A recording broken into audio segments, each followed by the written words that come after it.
Кенен Әзірбаев қазақтың әйгілі халық ақыны, әнші, композитор, Қазақстанның еңбек сіңірген өнер қайраткері.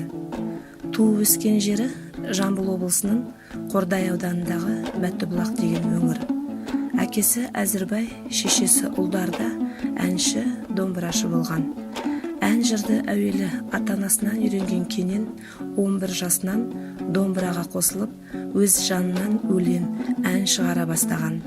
Бозторғай, Көкшолақ, Бұлбұл, 16 жыл, Қайран елім аттан әндерін шығарып, Әли Батыр, Қырғызбай дастандарын жырлаған.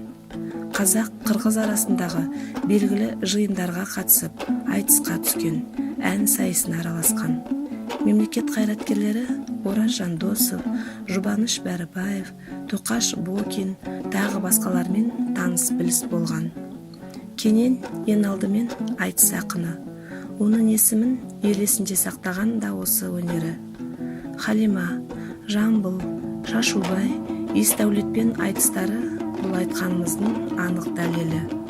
Ол қазақ халқының айтыс өнерінің насихатшысы. Осы өнерді кейінгі ұрпаққа жеткізуші тәлімгер ұстаз да бола білді. Ақынның артынан өте мол жазба мұрасы қалды.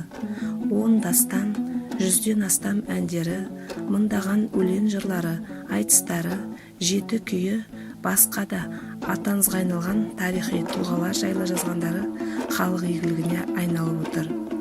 Ақынның ән жырлары баспадан үздіксіз шығып келеді. Ақынның 4 томдық толық жинағы ғасырлар үні сериясымен өнер баспасынан басылып шықты. Сонымен бірге тұңғыш рет ақынның өміріне арналған фотоальбом жарық көрді.